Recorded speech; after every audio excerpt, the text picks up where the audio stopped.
Welcome to No Brakes, No Fear, the official British Speedway podcast.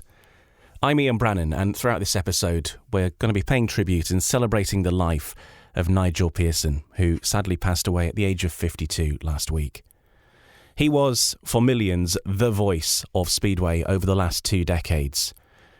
And much more than that, because he was someone who bound together the sport in this country.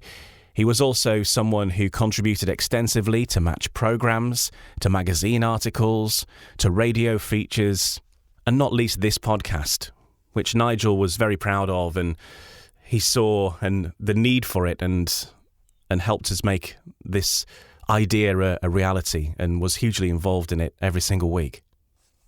Wherever he could get a mention for Speedway, Nigel would be there, pushing the word and trying to take the sport forward in so many different ways, so many ways that many people would never, ever be able to even know about or see.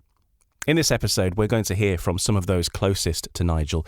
We'll hear from Ryan Guest, from Phil Lanning. We'll hear a tribute from Simon Stead, Niels Kristian Iversen, Scott Nicholls, and many others who have worked closely with Nigel Pearson over the past 2 decades or even more. Nigel Pearson, the voice of Speedway in Britain and around the world.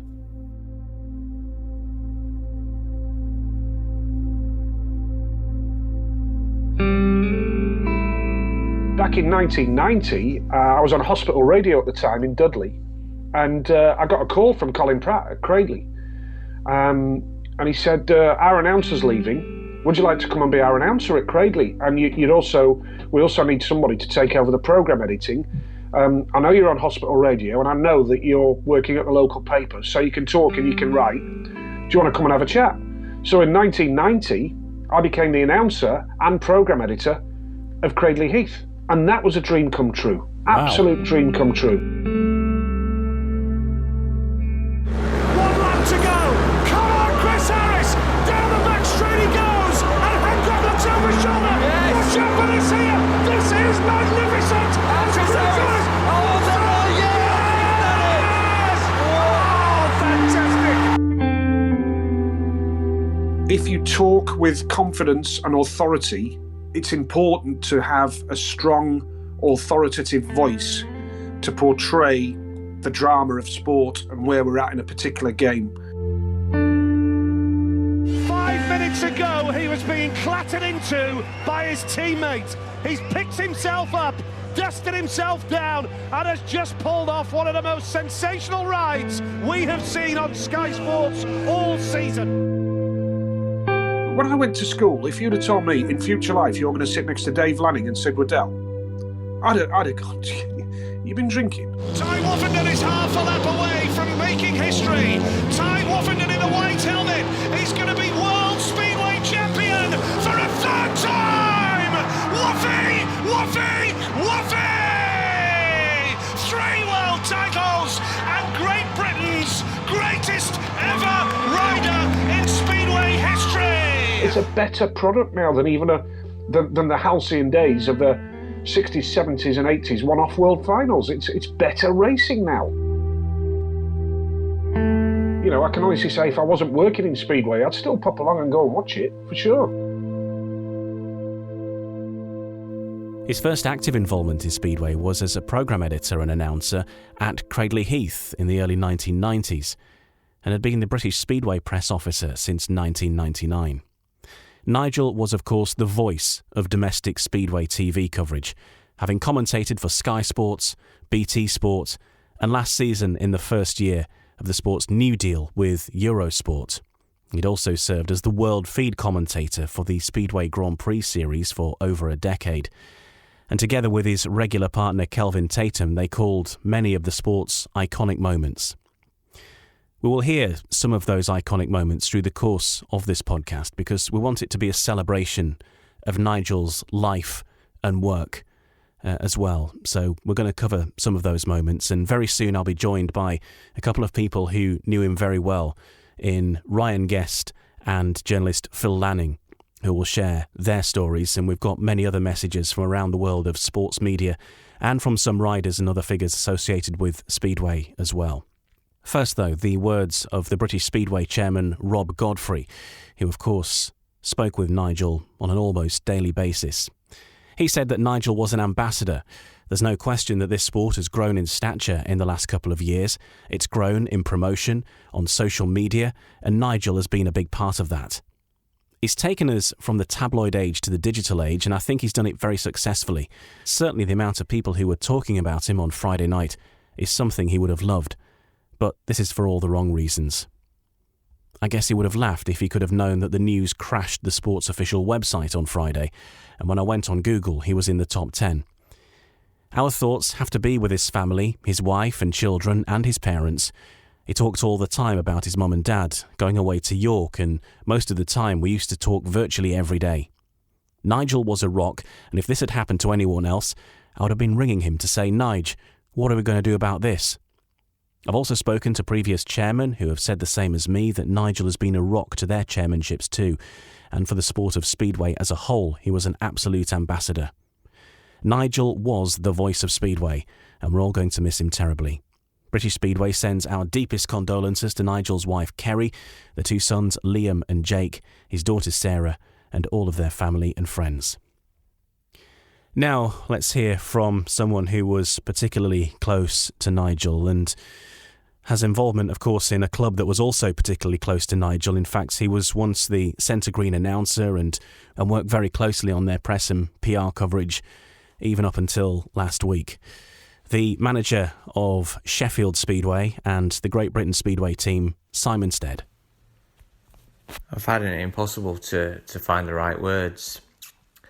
If the truth be known, I've already tried and failed several times to do this tribute justice.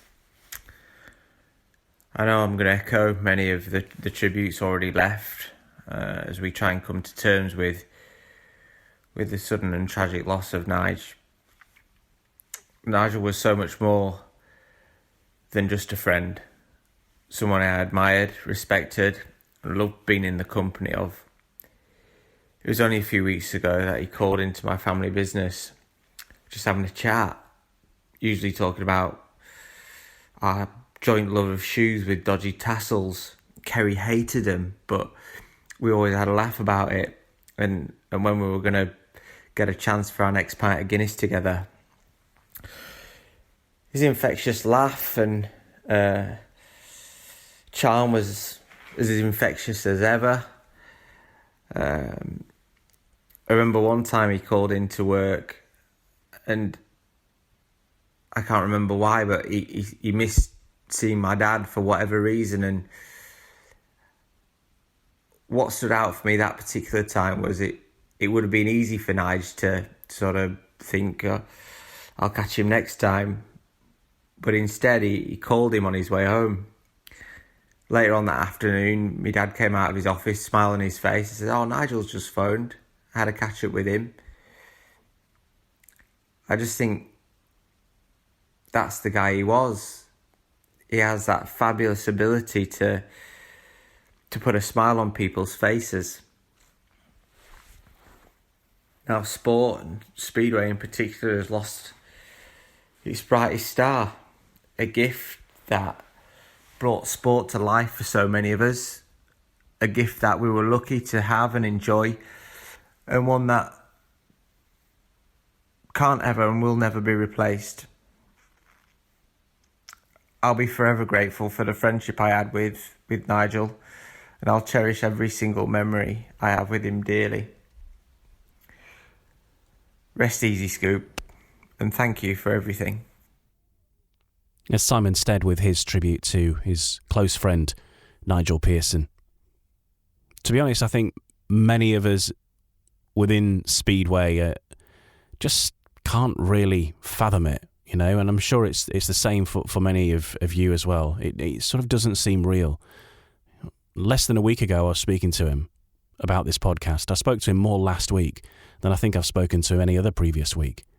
It just sort of seems weird, and it's only today where we're putting this podcast together, and, you know, this is produced by his company.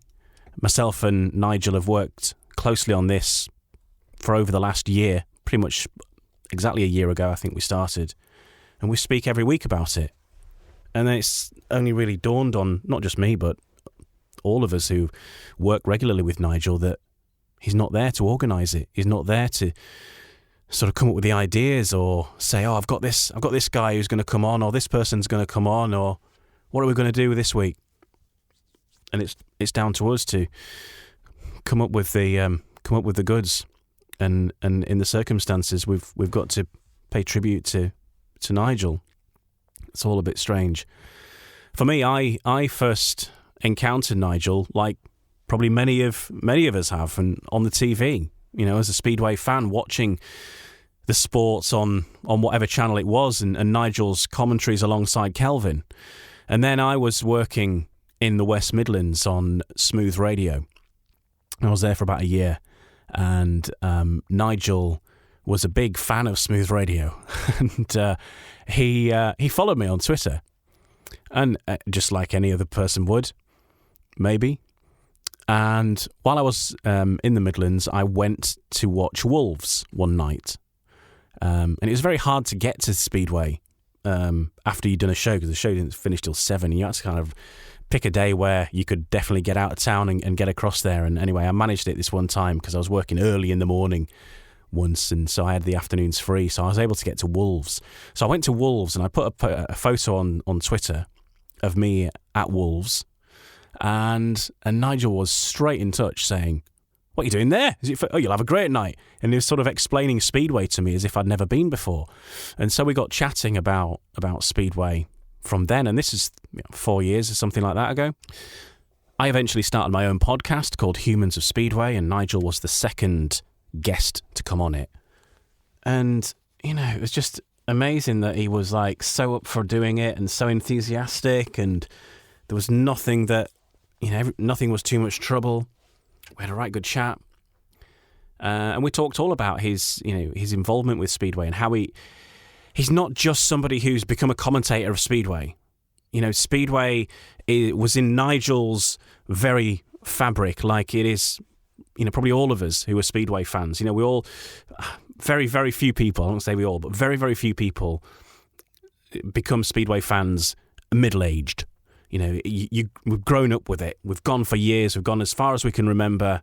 That's how it is for the majority of people. And Nigel was no different. He grew up around the sport.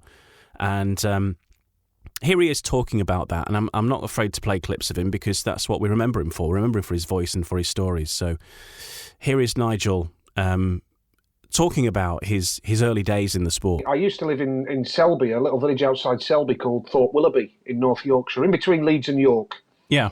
And that's where I spent the first years of my life, until my father got a job down back in the West Midlands, which is where he's always been from originally anyway, hence the West Bromwich Albion link. And we moved down to the West Midlands when in the early 80s. Now, the first years of my life were spent going to Hull Speedway, watching the Vikings at the Boulevard. But also, once a month, we'd come down to my grandparents in the West Midlands at Cradley Heath and go to Cradley. And also, as an occasional treat, on a Saturday, Dad would take me to the Shea to watch Halifax. On a Thursday, he'd take me to Overton to watch Sheffield. And on the odd occasion, he'd take me to Quibble Park to watch Scunthorpe as well. And I was gripped by it, absolutely gripped by it. Every Wednesday at the Boulevard, first thing I'd do after going through the turnstiles, would go to the club shop. Dad would allow me one photograph per week of a rider, Bobby Beaton, Ivan Major, Joe Owen, Graham Drury, Frank Orfrit, whoever. Then we'd get the programme. Dad wouldn't let me on the race card until I think I was about 9 or 10. So he filled the programming, because I was 6 when I went to the first meeting. And I was absolutely gripped by Speedway, and to the extent that, I talked school colleagues to boredom really about it, because they weren't interested. All they wanted to talk about was football and rugby. And I was talking to them about Speedway. Colleagues at school, fellow pupils at school had got posters of Kevin Keegan and Eddie Gray up on their bedroom wall. I'd got Bobby Beaton and Ivan Major on my wall, and I just loved it.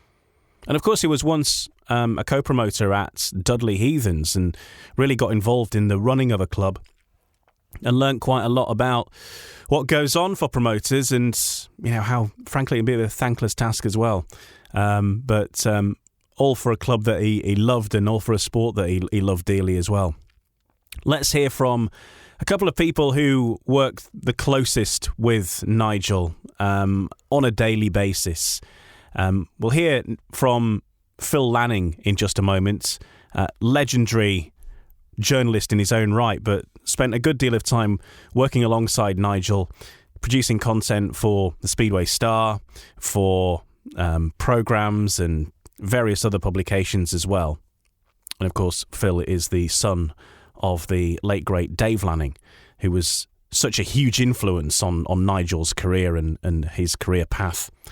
First, though, let's hear from Ryan Guest, who, well, does a lot of stuff in Speedway, but I think it's all linked with Nigel in some way because, Ryan, you work on programmes, you work as a reporter for this podcast, but also the Speedway Star. You do centre green announcing at Sheffield, among other clubs. I think it's Brummies as well you've done. And really, Nigel is the thread that runs through all of that, isn't he? Yeah, literally every single link. When you look at the work that I do is literally all linked through Nigel. Started back in 2014, just a chance pestering him via email, which I think every young reporter who's given a chance probably did. And after a bit, I think he just gets fed up and eventually answers. But no, bumped into him in the urinals the one night at a boozer in Cradle Heath. And he was like, right, I know the name, so keep sending stuff and we'll get there. And yeah, he gave me an opportunity on the Golden Hammer programme in 2014. And from there, it's just it's grown. It's absolutely flown by. And as you've said, literally every door that has been opened has been because of Nigel, who he introduced me to. And I guess the drive that he helped with, if that makes sense, in terms of he would never settle for less than your best. So if he knew you were capable of more, he'd push you in his own way. And I think he is kind of like a football team manager in a way. He knows how to, or knew how to get different people to click in different ways. So with me, and it seems quite bizarre to some people, with me, he used to have a phase of saying how rubbish it was, telling you the idiotic mistakes that you had made, and then you'd think, oh, blimey, yeah, he's right. But then 10 minutes later, he'd give you a more honest view and correct you properly, advise how you could do better. And to be honest, I think that's how I learned, particularly in the early days. But like you say, even now, 7.5 years on, literally everything I do connected with Speedway is down to Nigel. And you're of an age where you've grown up in an era where Nigel is the voice of Speedway. There has been nobody else in your lifetime who's dominated the sport and the commentaries and all that kind of thing. And for you, he was a real icon that, you a role model, should I say, as well. Yeah, as anyone who saw my social media or reads programme columns that I've done for this week, literally at school, college and university, they always used to ask a question, whose career path would you like to follow? Now, obviously, in doing a broadcast journalism degree or something along those lines, the same old names would get churned out, like John Motson, for example, was one that always used to come up, just commentary and that. And yeah, Nigel Pearson he was always the answer, mainly because of, obviously the Speedway was massive for me growing up, but just because he could cover such a wide variety of sports. And yeah, Speedway, darts and football are my top three sports as well that I like to follow. So I guess you could say he was a natural role model, and that was before you got to know him. After you do get to know him, and not just the work that he does on screen, behind the mic, on radio. It's not until you get to know him personally and work with him more closely, you realise the amount he does behind the scenes that goes unnoticed as well. And I think a lot of people will only now begin to realise that. Now he's sadly gone.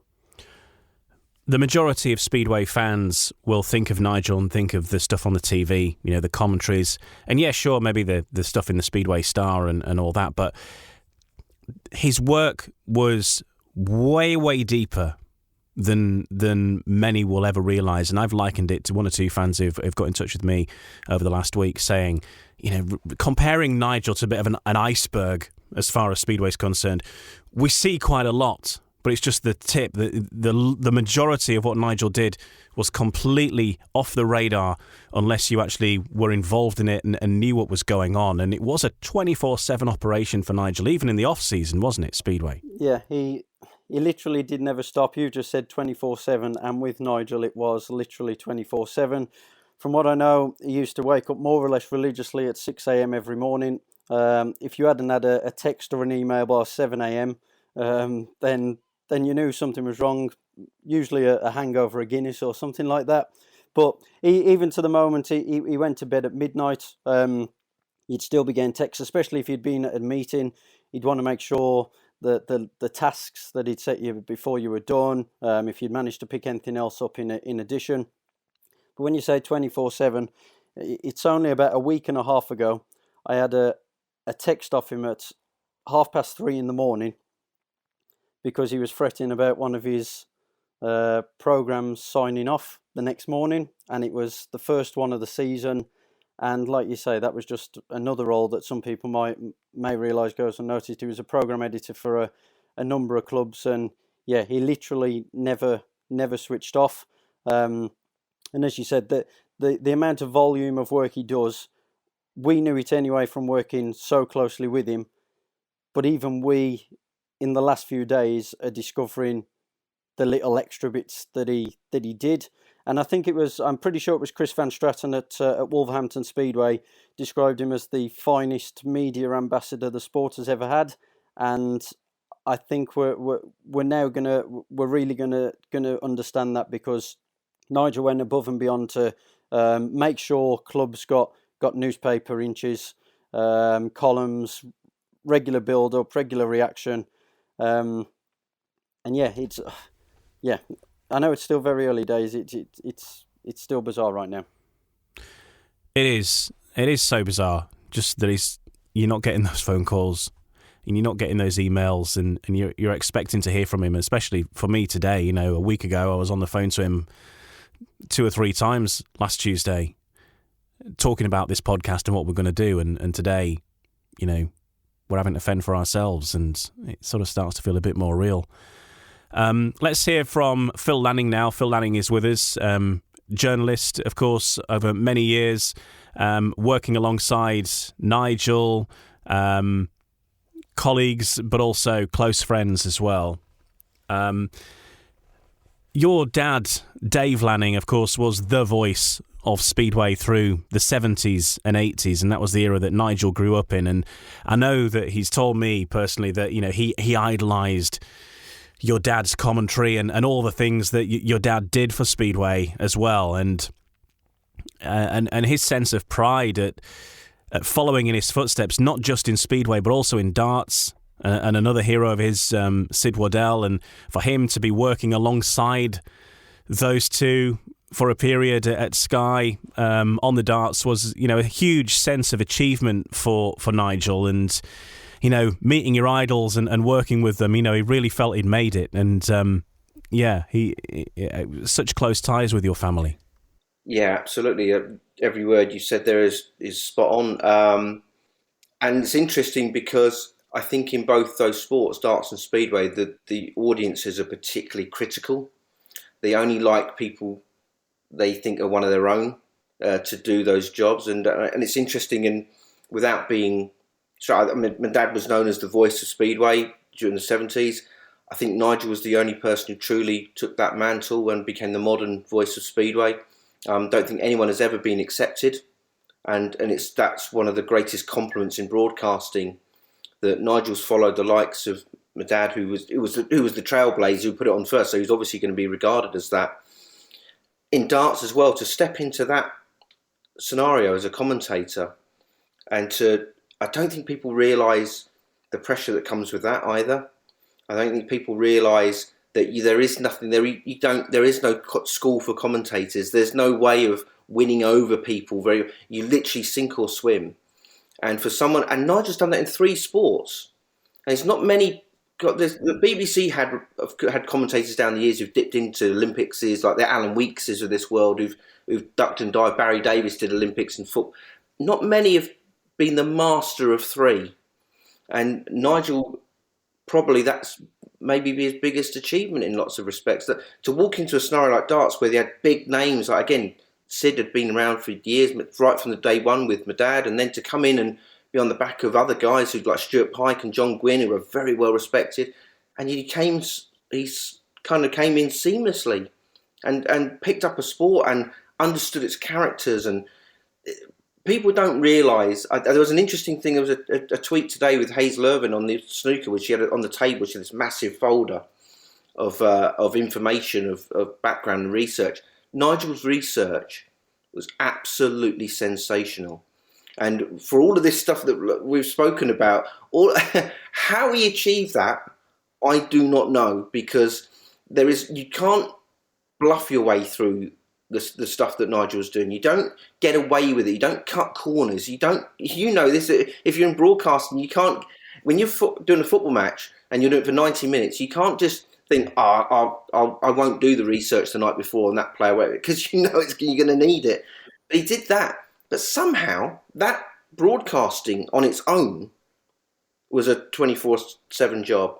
Yeah, all this stuff with Speedway, I don't know how he ever got the time to sit with a pint at Wombourne Cricket Club and sit there. And I thought it was so rare to see that, but I honestly don't know how he did it. And there was times which we acted like brothers at times, because we'd squabble and we'd bitch and we'd fight about things and we'd argue about things, but we always wanted the end product to be right more often than not. But one of the things I say, he had so many plates spinning at the same time, and I think and his desire to get things right and to be word perfect, and as Ryan has said, that he fretted over things. Again, had a very similar personality, sort of this sort of very sort of insecure feeling that things would go wrong, because if he didn't keep a grip on things, they would go wrong. And but again, he has achieved. He was taken ridiculously early, but what he achieved in those years is remarkable. And again, I totally agree with Ryan, and that Speedway will not realise for months to come the amount that went on in the background, and that he was the greatest spokesperson and ambassador for the sport. And away from the broadcasting, away from the programmes, away from everything, he was Speedway's biggest ambassador, because the circles he kept in the media and the producers, the directors, the people who ran the shows at TalkSport, at Eurosport, at BT Sports, at Sky, Nigel constantly talked up a sport that has been long off the agenda. And he gave it a lease of life with these very important people. He had the ear of a lot of people. And Speedway will not probably feel the real crunch of that for a while yet. And it's going to hit hard, because he is, as far as I'm concerned, irreplaceable. And that's, Speedway will do its best and whatever. I mean, that's not for a conversation for now, but it's the greatest possible testament to him, because he somehow did the most incredible job of keeping all these plates spinning, and I still to this day do not know how. And what was your first introduction to Nigel that you can remember, when you were first introduced to him as such? I've known Nigel for years. We've crossed paths for. I mean, you know what? I don't even. I first remember Nigel in. I seem to remember in the mid-90s. That's in my Vegas. We'd crossed paths, and we'd had the same association with people and friends, and we'd crossed paths, and we had spoken, but we didn't. And we'd spoken in during the 2000s and stuff at different times. But the crunch moment where it all changed was that it was after the Bellevue's first meeting in 2016, which obviously went pear-shaped.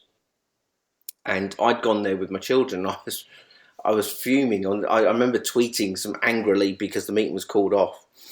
And it was 3 or 4 days later. We were obviously it was in the bowels of the Echo Arena in Liverpool, for the darts, and I was sitting in the press room, and Nigel walked in, and Nigel used to refer to me as like my dad used to refer to him. He used to call me, "Hello, Squire, dear boy." It was all that. That's how because that's how my dad spoke to people for some reason. But Nigel, and it's funny because Nigel said this to a couple of other people. It's been interesting things that how he used to speak to other people have come out in the last few days, and it's very similar. He had sayings for everybody and little sort of affectionate terms. But we came in, and he came into the press room in Liverpool, and he was like, "Crikey, you were going off the other day," and I actually said to him, "Who the hell running British Speedway?" And I said to him, "What's going on with this Bellevue thing?" And we got talking, and he said he didn't realise I'd left the Sun as full time and that I was freelance. And he said, "Oh, we should come and do some stuff. Would you fancy us?" Yeah, at some stage, but don't send me to Bellevue this week. The irony being, the last time I saw him was at the National Speedway Stadium on Tuesday, and it went from there really, and we kept speaking from then on, and it's a little bit like Ryan has just said. Nigel opened a door, and the next minute you were sort of snowballed into every angle. You became part of this sort of monstrous machine of content of programs and SGB and Speedway Stars. But it was brilliant because underneath it all, we did get on very well, and we as I said, we did fuss and fight, and we did have this, but constantly all we wanted is the right thing, and we're quite similar in that sense. And as I say, that went on and on. We kind of started working more and more, and one of the other things, there's a whole melting pot of things here which Nigel have done, but obviously it's very close to home for me as well, and something I'll be forever grateful for, and I know I can speak for my son as well. It's just like Ryan and Joe, and there's a whole host of people he gave their first opportunity to, and he had a very, very brilliant knack of spotting people with ability, and he saw something in my son. He saw something very quickly I think that there was an opportunity for Taylor to do so. He saw some of the stuff Taylor had done, and he brought him on, and the encouragement, I saw the visible encouragement he gave him. And I'm sure Ryan will probably say the same, that it was funny what Ryan was saying about the sort of how he did exactly the same with Taylor. It was this kind of good cop, bad cop thing used to go on. He used to say, used to take the mickey and berate him over little things and say, you didn't do this right and you didn't do that. But at the same time, he had a very clever way of praising and keeping his belief going, even though when he was having a bad day or whatever. And he brought him on tremendously. And we started the live pictures from meetings on SGB in sort of 2017, 2018, more 2018, which made a big difference. And again, I know Taylor's utterly crushed because he was his first, apart from me, but he was the first mentor but to have someone like a role model like Nigel pushing you, someone who Taylor's seeing either doing commentaries on TalkSport or he's hearing him or he's on BT Sport, whatever, and then that person is guiding him as well and treating him like one of his own. Nigel treated everybody. Again, I guarantee you that Ryan and Joe will say that Nigel was exactly the same to them. He put his arm around them. He treated like one of his own sons. He would, at the same time, it was like a father. Everything was like a father-son thing, because it'd be like that kind of. He would give you grief, but at the same time, he'd manage to pick you up when you needed it. And you look at the media in Speedway now. You look at the people that Nigel's brought through. Look at his legacy. I mean, there's a good chance that there's about sort of 5 or 6 people who had nothing to do with, would be young people, which the sport desperately needs, are now firmly cemented in the sport and for the future, which Speedway wouldn't have had. Speedway didn't have any young journalists at all before Nigel came along. He's brought everybody on. So I know, for me personally, for that, not only did he bring me into it, but he brought Taylor into it as well, and he has a huge legacy in that sense. It's a huge legacy that I think many people won't realise until as you say, a lot further down the line. Ryan, for you, what would be your fond memories then of Nigel? Because you've spent a lot of time with Nigel over the years. What are the moments that you'll look back on with the most fondness? Honestly, I think it is one of those scenarios. He's one of those people. It's impossible to pick one from. It's not just the Speedway side. I was also fortunate enough to spend some time with Sports Talk events with Nigel Pearson and William Adamson, particularly on the Pearson and Tatum pre-season tour that they did for a few years, travelling around different tracks, different towns and cities. And it was their way of building up to the season. And yes, the 2 hours they spent on stage, they were Nigel and Kelv, they were Tatum and Pearson, they were getting everyone in the mood, the appetite was being whetted. And yeah, like I say, it was a dream come true for me because, as you say, I grew up as a kid watching Nigel and Kelv presenting on TV. But it was the stuff behind the scenes. And when we look back now, Nige being Nige, he always had to round his night off with a pint of Guinness and a curry. And just silly little things, just thinking back over the weekend. Whenever he used to ask for the bill and they brought the card machine round, even if he'd been to the same curry house 3 times that week, he would always round off by doing the same thing. They'd hand the card machine over and he'd pretend to press the buttons and go, "Can I have a taxi, please?" And it's just, that was Nigel. He never took himself too seriously. He had some crude, some absolutely rubbish jokes, some rubbish impressions, but they always made you feel so at ease. You knew you were always in great company. And yeah, like I said, I could talk about so many memories. It's hard to pinpoint one, but more than anything, I'm just glad I was fortunate enough and lucky enough to spend so much time in his company, both in a professional sense and from a personal perspective as well. He had this other side to him as well, where he used to try and give this persona that nothing really bothered him, but the more you got to know him, and look, he wouldn't mind us saying this now, the more you got to know him, the more you realised maybe it actually does. And I think one of the most comforting things for myself in a way to try and deal with it this weekend has been refreshing social media constantly. And every time you're refreshed, there is a new batch of tribute messages or posts or anything. And you know what? He always used to say, not many people like me, but I just wish he could have one last night on his phone now with Twitter open, because I think he'd be pleasantly surprised, and I think he deserves all the great tributes, all the words that have been said, whether it's people who know him well, or whether it's people who've only encountered him for a quick selfie or a quick autograph who've said how pleasant he was as well. And yeah, probably got a bit sidetracked there. Like I say, it's such a bizarre feeling. I was at Wolverhampton on Monday, and his wife Kerry, his daughter Sarah, and the 2 young boys, Liam and Jake, all his family and friends were there. And in a way, I felt quite embarrassed, because when we did the minute's applause for him, it kind of hit home, but it didn't, and we got quite emotional. And then we looked across, obviously, at his family, who are obviously suffering more than anyone right now, and they were so calm and composed. And like you say, just he's left a legacy, a professional legacy, that so many people can take so many inspirations from. And like you say, we're fortunate enough to have worked from him, and the likes of myself and Joe Appleton and all the other people who've worked for Nige. We now want to do our best to try and carry that on and do him proud.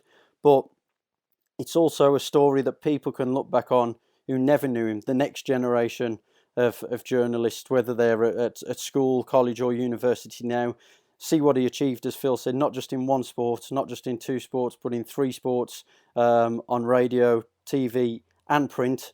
And yeah, he's going to be missed, but what an inspiration, what a role model. And the same question to you, Phil. Obviously, for many years, you've worked alongside Nigel. You've had your battles, but you've had your moments as well. And what are the times that you will look back on with the most fondness when you remember Nigel? He was my biggest confidant. I mean, he was, as I said, he was like a brother to me. I mean, again, in a professional sense, that we would cross swords now and again, but that was a natural thing because we were both trying to get things right half the time, and we had different opinions. But at the same time, when something kicked off, or if we weren't happy about something, we would be each other's. He'd ring me up and he'd rant at me about something, and I would do the same to him about things which hadn't gone right. Or I have to say, like I referred to before,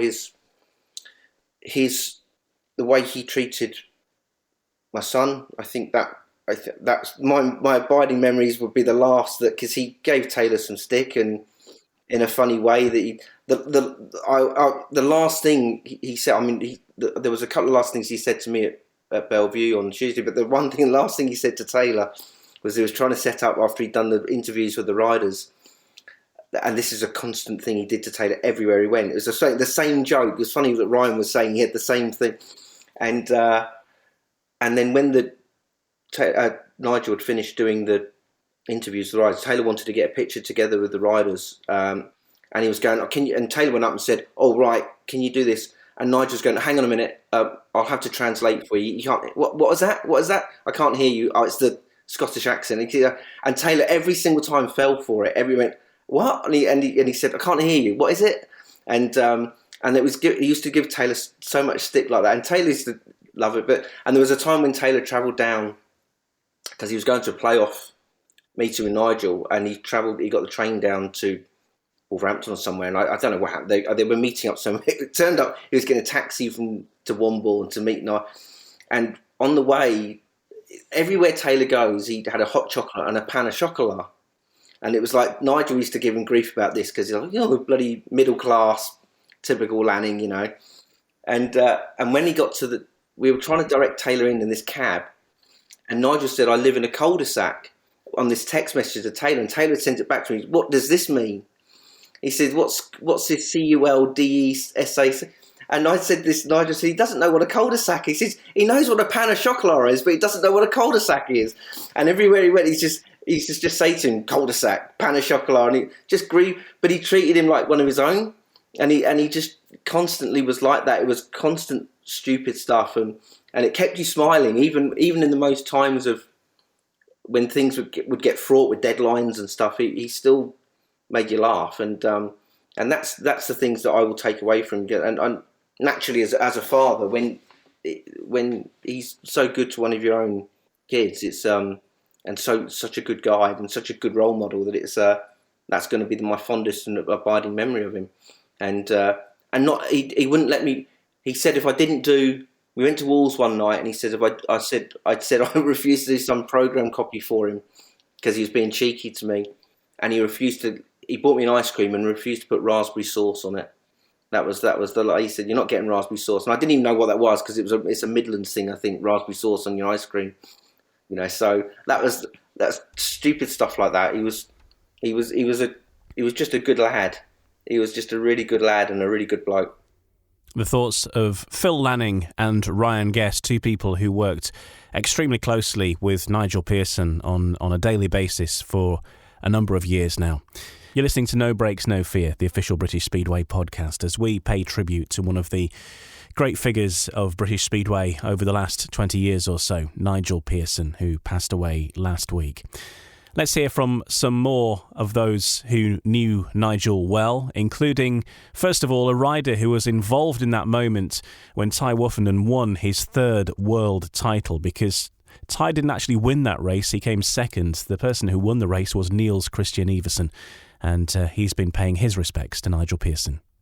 Yeah, I mean, I was quite sad, really sad actually when I heard about it. Came as quite as a shock, because he didn't seem to have anything wrong with him. But obviously, it's a massive loss to the sport. You know, he's all the voice of the sport, Grand Prix, league racing, everything. You know, he did a lot of media stuff for many clubs, a lot of things. So you know, no one will ever be able to fill in his shoes. And again, you know, he was a smashing guy as well. So you know, always had a smile on his face, and just a pleasure to be around. So no, it's obviously it's sad for the sport, but even more sad for his family and closest friends, and sending all the condolences to the people that are close to him. So in this very, very difficult time. There's Niels Kristian Iversen. Right now, let's hear from a rider who has given Nigel much to shout about over the course of his career, and then followed that up by working alongside him on the Grand Prix coverage over the past few years. Here's the thoughts of Scott Nicholls, the 7-time British champion. Yeah, it's just shock. I mean, even today, it's still really hard to take it in. Like I said, Nigel just, you know, he's kind of has been the voice of Speedway for in this era. So yeah, I've worked alongside him and had, you know, many a joke with him, and like I said, his commentary has been fantastic, and you know, he does an awful lot behind the scenes with Speedway as well, and the social media. It's not just Speedway as well; it's darts. I mean, it's just a massive hole that you know, can't really be filled, and it's just, yeah, right now it's just a case of shock. Like I said, I really can't kind of take it in. You sort of think it's not real, but sadly, the reality is, and you know, my deepest condolences and thoughts are with his family, friends and loved ones. Can you imagine that someone's so good at 3 different sports? I mean, to Speedway, darts and football, they're all pretty different in their own way, and to be able to turn your hand to all of that and do it so well is amazing, really. It is. It's a huge skill set. Like I say, Speedway is very unique, as you all know. It's it's such fast pace, and to be able to commentate on that is a definite skill.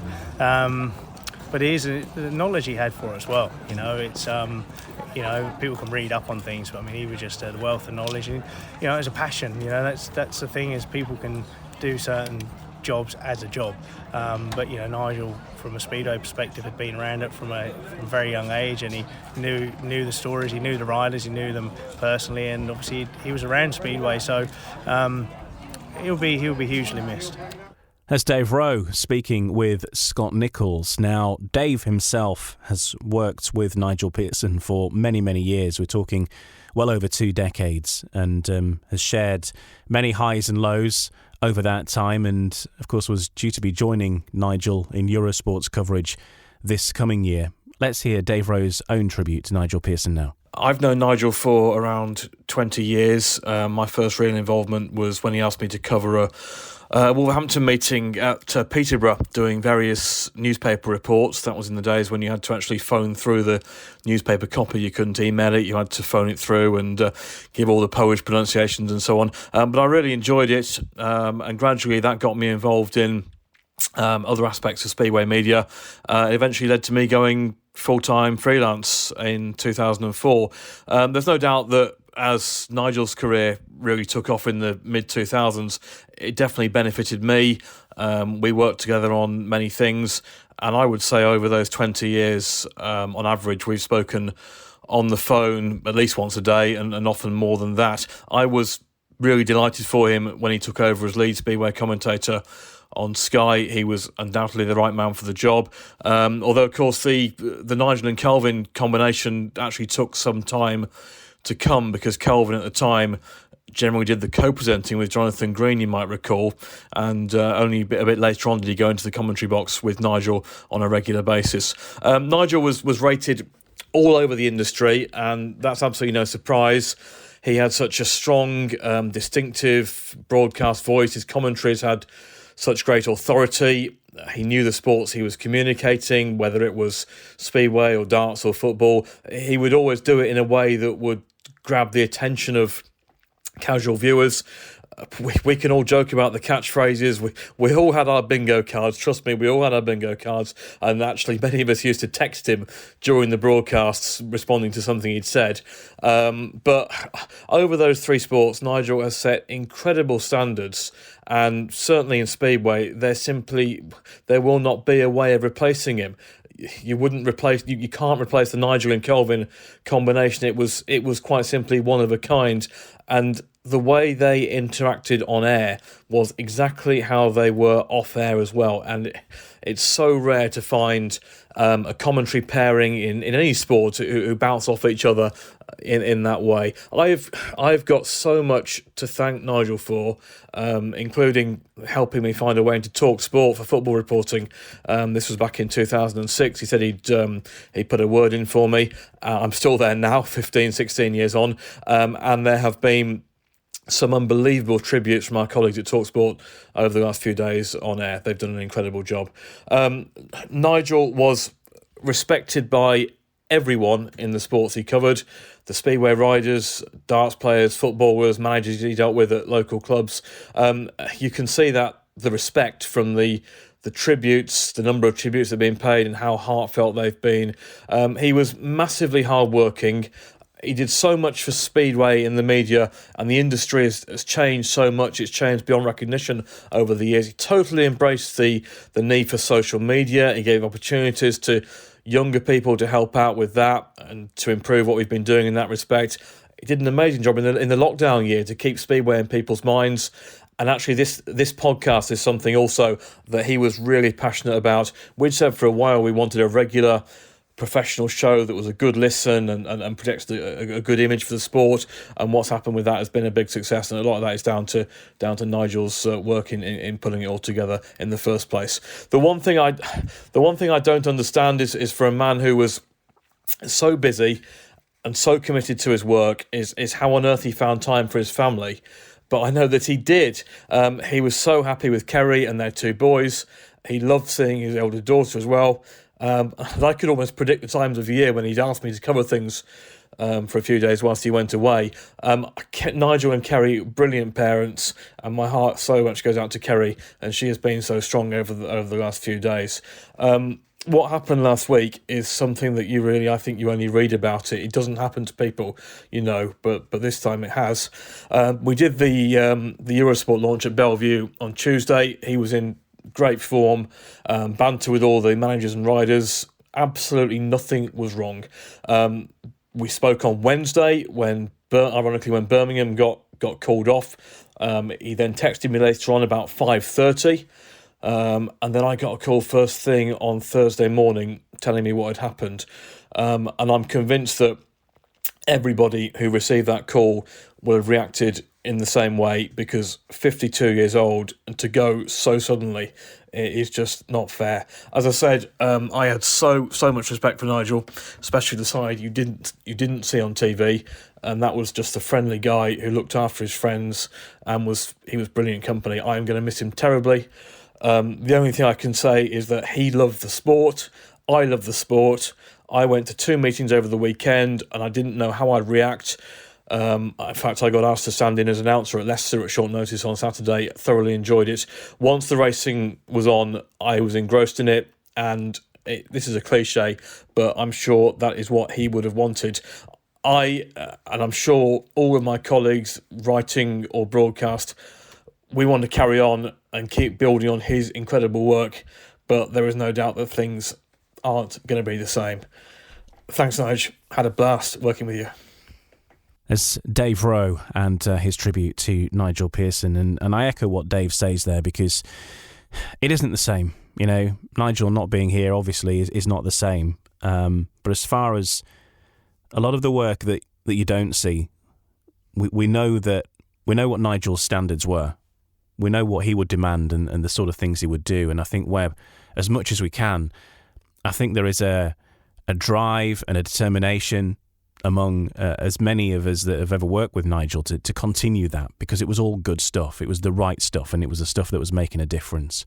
And whilst we can't replace Nigel, we can't replace his personality and his voice, but we can try and continue to work to his methods as much as we can to continue to push the sport forward, which is what we all want as well, and certainly what Nigel would want. Let's hear from Lee Kilby now. Of course, co-promoter at Swindon, had involvement with Birmingham in the last season or so as well, and worked closely with Nigel in many areas, and sharing a love of Only Fools and Horses, as you'll hear in just a moment. Here's Lee Kilby and his tribute to Nigel Pearson. It's hard to know where to start, really, with Nigel. I think we're all still in shock. So sudden, so unexpected. And the news hit hard for so many people, and I think that's testimony to what an incredible guy Nigel was. And I'm like so many, I miss him. We spoke a lot on the phone. He was always really supportive for me. He was working at Swindon when I started there, doing the programme and the online content, and he was a big help. He was a big help. But we got on. We've always got on, and we spoke quite a lot on the phone. And Only Fools and Horses would dictate a lot of what me and Nigel spoke about, and it makes me, it brings a little smile to my face now just thinking about it, because one of us was always a plonker. One of us was always Boise, one was Trigger. And when I heard the news, when it was confirmed that Nigel had passed, I took my dog for a walk. I put my earphones in and I listened to the episode of Only Fools and Horses where Dalboy falls through the bar, because that was mine and Nigel's thing. Play it cool, Trig, play it cool, son. Know what I mean? And we'd say it to each other all the time. And I had to go out and listen to it. And I walked the dog for an hour and I listened to that whole episode from my phone. And I'll remember him fondly. What an incredible guy he was for Speedway. I know he worked in other sports, but for my sport, Speedway, he was like no one else. He did more. He talked about it more. He put it into the media more.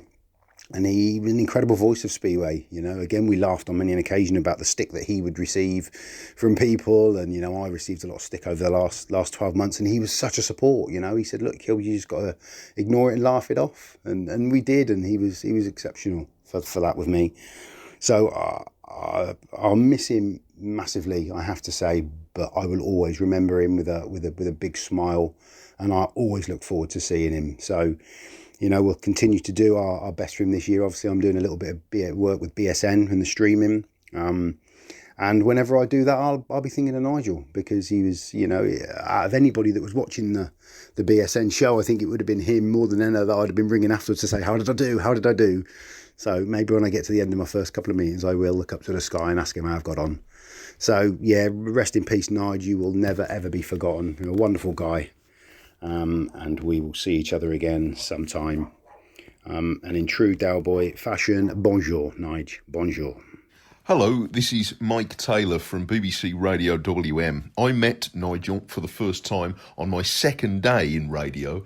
It was at a football game at Ipswich, and it was a little over 25 years ago. And of course, I came across him countless times since, at Speedway, at football and various other surroundings. You'd ring him up or bump into him somewhere. He was always, as you know, helpful and encouraging and great fun. And especially when we began to cover more Speedway through BBC Radio WM, Nigel went out of his way to help us on so many occasions. He was so often the person we would go to for advice or the right person to talk to. And the support and encouragement he gave to me and to my colleagues was enormous. And he would really go the extra distance for us on so many times, but was always great company and enthusiastic with a story to tell. I admired him enormously. I looked up to him. I thought of him as a leader in our line of work and someone I would do well to emulate and follow his example. But it did always surprise me how modest he often was when he talked of his own achievements, or when you asked him or congratulated him on his own success. Sometimes he didn't seem as though he quite believed his own success, but you all know, as I do, just how hard he worked for it and how he really was a leader in our industry. There were a lot of things that he spoke of warmly and excitedly, from West Bromwich Albion to Featherstone Rovers Rugby League, to a good Guinness and a good pie when he was at football.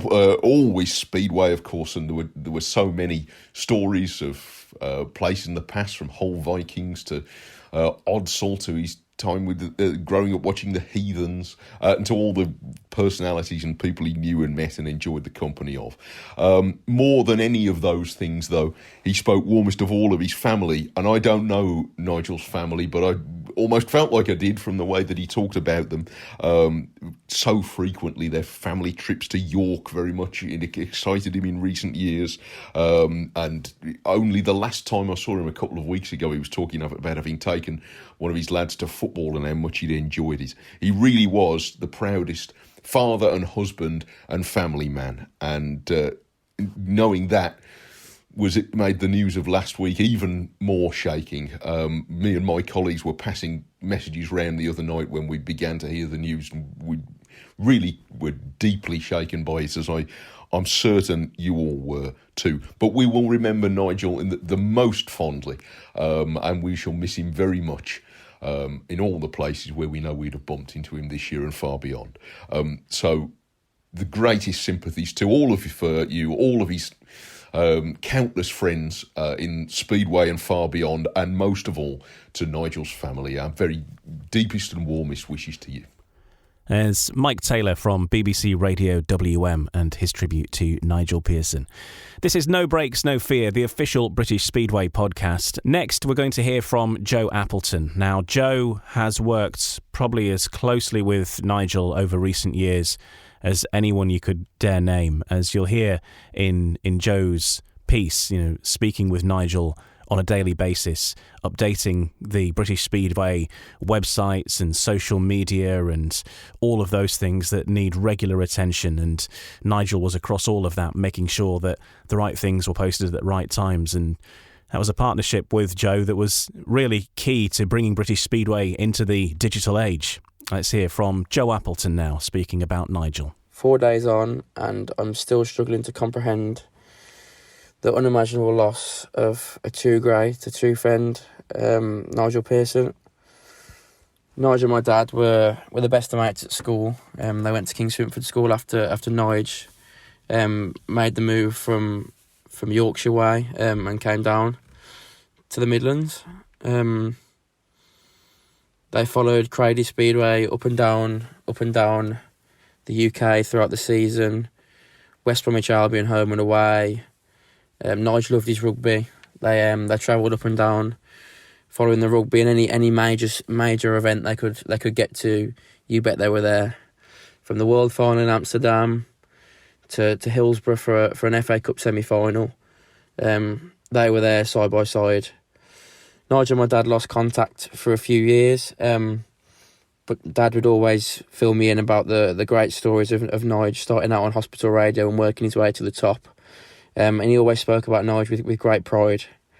Growing up, I've always wanted to move into the world of sports media, sports journalism, and I'd often drop Nige an email just to try and force my way in and grab an opportunity. Nothing came of it originally. And then one year we were at the Diamond Lodge Hotel in Manchester at the Speedway Nations, and my dad and Nige bumped into each other and we got talking. I mentioned about my love for sports media and trying to work my way into the industry, and Nige, to his credit, offered me a great opportunity. He said, "Wolves Kingsley Monday. Do me a report, pal. Fire it off to me an email, and we'll go from there." Well, the rest is history, as you say. I filed that report on Monday after a lot of hard work, and within a week he was on the phone and he handed me my first big opportunity to cover Cradley Heathens versus Leicester Lion Cubs at Monmouth Green. And ever since then, I've gone from strength to strength and worked under Nige for 3 years now. Social media, various outlets, and he's always been a massive believer in giving aspiring journalists an opportunity, and he's always put his faith and belief behind them. And we've spoke every morning for 3 years. The standards he has set, the professionalism he's instilled in me, is something that I will never forget, and I will always truly be grateful. I owe Nige so much. And one big regret is I didn't get to tell him how much I appreciated everything he did for me. Thursday night at Allerton, when I was made aware of the severity of the situation, but had to keep my cool and try and crack on. And I truly believe that the characteristics Nigel has learnt me and across the years is what got me through that night, knowing the severity of Nigel's situation. Everyone who knows Nigel and has saw all the tributes across social media understands how much of an impact he had on everyone's life. I don't think anyone understands everything he did for British Speedway behind the scenes, despite all his broadcasting commitments in darts, football, for Talk Sport, Sky Sports, BT Sport, etc. Nigel would always be on the end of the phone with any queries you had. He'd always support you in anything you wanted to do. I'll never forget our phone calls every morning. I'd answer the phone and he'd be like, "Morning, pal. Everything under control. Head of a busy day's racing to cover on social media," and his voice and his presence generally lit up everyone's day. Even if you didn't see him, you knew Nigel would be there, and the respect he demanded from everyone was clear for all to see. I genuinely still can't believe we'll never have one of our conversations on the way to work every morning, or share a Guinness after a meeting at Bellevue in the Diamond Lodge. Rest easy, mate. I can't thank you enough for the platform you've given me in life, and me and your team will do everything we can to do you proud. The tributes paid to Nigel on Bank Holiday Monday, both at Bellevue and Wolverhampton, were truly fitting of the great man he was. And seeing Kerry, his wife, his 3 children, Sarah, Jake and Liam, there with his father and his mother on the centre green, there to see just what impact Nigel had on everyone was a proud moment for all of those, as well as the heartbreak and anguish they're probably feeling right now. All my thoughts go to them in this absolutely devastating situation. And British Speedway will truly never be the same without Nigel. No one can replace Nigel. Such a true, great ambassador of our sport. Rest easy, pal. Someone who's a long-time friend and at one point was working with Nigel on the TV coverage a while back is Jason Harold, and here's his thoughts on Nigel. I'm going to miss Nigel's random phone calls. Usually they came after an Albion night game as I was driving back home down the M5. He'd be laughing down the phone, especially at himself, badly singing radio jingles. To excel like he did in so many sports takes a lot of talent and a lot of hard work. And I know the only thing he loved more than his job was his family. He absolutely adored them. And my sincere condolences go to Kerry and Sarah and Liam and Jake. Rest easy, our kid. You are a fantastic colleague, but you're an even better friend. The thoughts there of Jason Harold. Next, let's hear from Hayley Bromley, centre green announcer and press officer at Bellevue Speedway, and also a member of the British Speedway Network presenting team as well. She's encountered Nigel on many occasions on his trips to the National Speedway Stadium, and here's some of her thoughts. I didn't have the privilege of working with him quite as much as some of my colleagues have in Speedway, but on the few occasions that I did, I personally never felt any hesitation in saying, if you need an extra pair of hands to do some extra content for your programmes, Nigel, I'm more than happy to do it. And he was always very receptive to that. And for me, it was never any trouble to help him out, because it was never any trouble for him to help you out if you needed him for whatever it was, however little.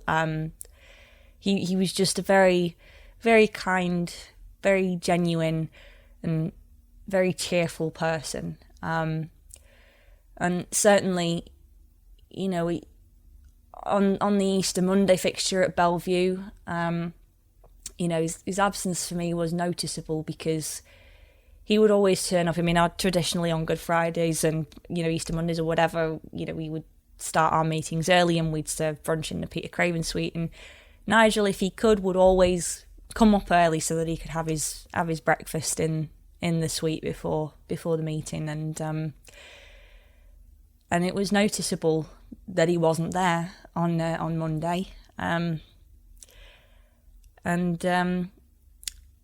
think, I couldn't explain to you why it's hit me quite as badly as it has, but we did our minute silence and then our minutes applause for Nigel before our meeting with Wolverhampton. And when we were doing the minutes applause, we played the commentary from the famous Max Frick race on the speakers in the stadium, and it was at that moment that the realisation that we're 2 weeks away from the first meeting on TV, and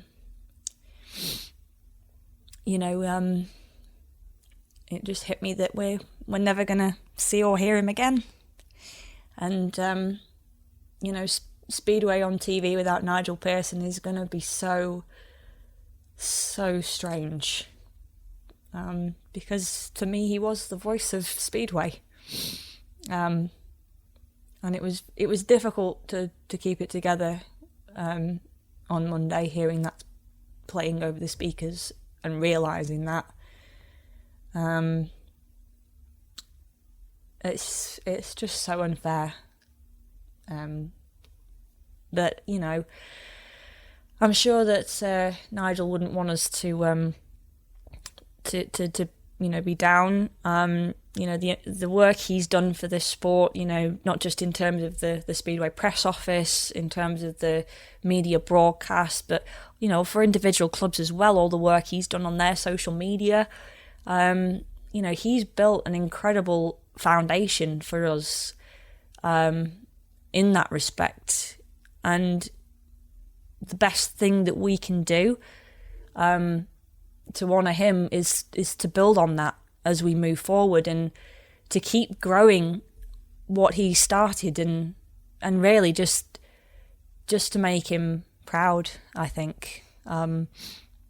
It's going to be hard. As I say, he affected more people than I think probably he realised he affected. But the best thing we can do to honour Nigel's memory is to keep moving forward with this sport and to make him proud. And even though it was only a few times that I worked with him, I can say with no hesitation that I was proud. I was proud to know Nigel. I was proud to work for him, and I was proud to be able to call him my friend. So, Nigel, we're going to keep going for you, and we will make you proud, and I really hope that we can make you proud. Rest in peace. That's the thoughts of Hayley Bromley, a very emotional tribute to Nigel Pearson. The sheer shock of it, the fact that it doesn't really feel real, are the emotions that a lot of people are feeling right now, both members of the public, people who know Nigel purely from hearing him on the TV, through to those who worked with him on a daily basis. It just doesn't seem real. It's a hard one to process. The person I was speaking to less than a week ago, full of life, full of vigour, ringing me up, doing a mock Yorkshire accent down the phone at me as he always used to do, is just vanished, and it's hard for everyone. But hopefully these tributes have helped you learn a bit more about the man that Nigel was. And sometimes, it's not always the case that the person that you see on the TV is the person you get in real life. It doesn't always work out that way. Sometimes it's not a good idea to meet your heroes, but Nigel was everything that you get on the TV and more. It was exactly the same as speaking to the guy on the TV. And that's the thing I remember, speaking to him on the phone. It's like, this is just like having a commentary down my phone on something really boring, but making it sound really exciting. Monmore was a very special place for Nigel Pearson. Let's hear from the Wolves press officer right now and somebody who worked very, very closely with Nigel Pearson on pretty much a daily basis. This is Jamie Griffiths of Wolves Speedway. What can I say about Nige? I think it shocked all of us, over the weekend. It certainly has, upset me, and I know it has others.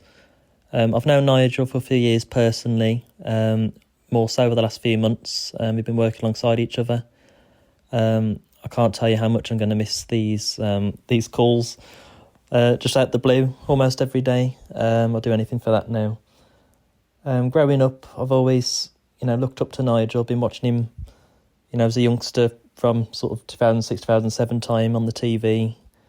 He's an inspiration to us all, and, the way he's treated myself and members of his team, it's just inspiring. And, if I've become half the person he has, then I've done well in life. Personally, Nigel's just the perfect guy. He always puts others first. He always makes sure you're okay. He's not afraid to say what he thinks, but he also pushes you to do well and to go forward. Going towards the end of last season, we went to Kings Lynn's presentation night. I worked with him alongside there, and spent the evening with him, and had breakfast with him the next day. And I can't say how much I'll cherish that moment now. So I'll just aspire to be like him. So, and the Speedway has lost truly a giant of the sport. So thanks for everything, Nigel. You'll always be in our thoughts. Thanks, mate. Let's hear one more tribute right now here from another of the lads that work with Nigel. And as we mentioned earlier, Nigel has given so many people their opportunities in sports journalism. So many people have been given their break. And here's another one, Robin Allen and his tribute to Nigel. Nigel Pearson, well, what can you say about the man? For me, he was a boss. He was a friend. He was someone that could always help you when you needed it the most. For me, I look at the things I've done in the last 4 or 5 years, and to be quite fair, a lot of it, if not all, wouldn't be possible if it wasn't for Nigel Pearson. And I look at some of the things that I've achieved and writing for publications like Speedway Star magazine and stuff like that. It simply wouldn't be possible if it wasn't for Nige. And I'm not ashamed to say that I had some personal problems sort of towards the end of 2017, and my dad sadly passed away from leukemia, and I got a tweet on Twitter from Nige saying, can you call me please? And it was the first week in December, and I was like, okay, that's a bit strange. And I called him up and we had a bit of a conversation, and before I know it, I'm an employee of Nigel Pearson Media, and pretty much the rest is history. And just, the man is more than what you see on a TV screen. He's more than what you hear on a radio. He's the life and soul of any room when he walks in there. And just no words could sort of sum up how thankful I am for what he's done for me. And to be quite honest, from here on in, I said it to one of my colleagues the other day, all I want to do is do him proud, and that's what I'm going to do. And I'm just thankful that he gave me the opportunity to work for him, and he'll be missed, that's for sure. And there's Robin Allen rounding off our tribute to Nigel Pearson. He will be missed.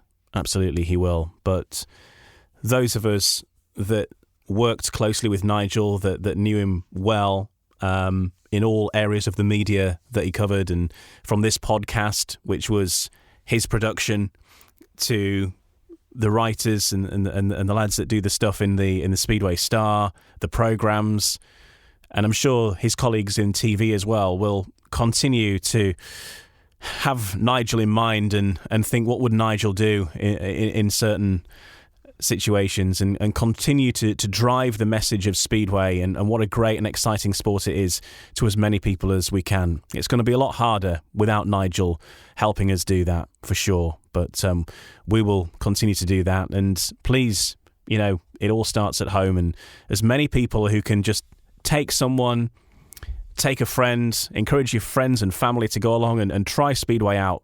Nigel would have loved that. Get down your track and take some Speedway in. Nigel would also say, when we've been doing tributes to other people from the sport who have sadly passed, that we've done that, we've paid our respects, now we must crack on. And while we're not going to do the full show, obviously now, I thought this section would last about 20 minutes, I've got to be honest, but with all the tributes we've had, we're at about, an hour and a quarter or so now. I will just run through the fixtures for the upcoming week, because it is a big week in Speedway. There's lots of Speedway to take in, and I'm sure Nigel would want us to make sure that we preview as much as we can the upcoming fixtures. On Wednesday in the Championship, a massive one, and it's going to be live on the British Speedway Network because it's a sellout at Oxford. Oxford Cheetahs versus the Poole Pirates. The first time the two sides have met in, 15 years? It's going to be a massive one. 7:30 start time for that. Birmingham Brummies versus the Berwick Bandits, also on Wednesday. On Thursday, in the southern branch of the League Cup, it's King's Lynn Stars versus the Peterborough Panthers. And then on Friday, Glasgow Tigers versus the Berwick Bandits. Redcar Bears host the Leicester Lions. A couple of big clashes there. And the Scunthorpe Scorpions versus the Birmingham Brummies. And also on Friday, Edinburgh Monarchs hosting the Newcastle Diamonds in the Championship Knockout Cup first round second leg, with Edinburgh having the lead there so far. On Saturday, Berwick Bandits against the Oxford Cheetahs at Shield Field. Leicester Lions hosting the Glasgow Tigers. And then on Sunday, Mildenhall Fen Tigers hosting the Kent Royals in the NDL Knockout Cup semi-final first leg. And also on Sunday in the Championship, it's Newcastle versus Oxford with a 4 o'clock start time at Brough Park. Then on Monday, League Cup Southern, King's Lynn versus Ipswich Witches. And then next Tuesday, it's the Plymouth Gladiators against the Scunthorpe Scorpions in the Championship. And that takes us through the next week of Speedway. Hopefully the weather is going to be pretty good for many of the days. If you can get down to your nearest track, if you've not been for a while, get down there, take a friend, enjoy your Speedway. It is a fantastic, exciting sport that so many love. And the outpouring of emotion for Nigel Pearson, I think, also backs up just how well regarded he was within Speedway, of course, but within sport in general. Of course, darts and football, not least as well. Thank you for listening. I hope you've enjoyed hearing the tributes today. I'm sure that you've got your own. And please do feel free to share your memories of Nigel on social media, because there's many people who would love to hear what your memories are, particularly those who are closest to Nigel, and finding those messages online a great source of comfort really as well. Thanks for listening. We'll be back next Wednesday morning. The episode will be out for No Breaks, No Fear, a Nigel Pearson Media Limited production for British Speedway. We'll leave you with one of Nigel's final commentaries on the TV, and what a way to finish. Rest in peace, Nige, and thanks for everything. Who will be world champions? Will it be Poland? Will it be Great Britain? Here we go! And the takes rise and Smarsik has got there, and now Janowski's going to try the outside run. Great Britain cannot afford to hold the inside. Janowski's coming round. Poland are looking good here, and now Smarsik goes on. Janowski's coming off! Janowski's off! Great Britain are going to be world champions! Great Britain are going to be world champions! Janowski is up, but Great Britain are going to be crowned champions of the world! Wow, look at this as Lambert goes wide, Smarsik up the inside, but now Great Britain are 2 laps away from being world champions! What a moment it is! Unbelievable there with Metzer Janowski getting off the bike, running into trouble. In actual fact, Bartosz Smarsik got in his way. And that caused all sorts of problems. But they're going to pick up the gold. It's going to be champions of the world in the Speedway of Nations. And Poland will miss out. Once again, what a moment. What a moment for Britain. Great Britain are world champions. Can you believe it? I've been saying all weekend long.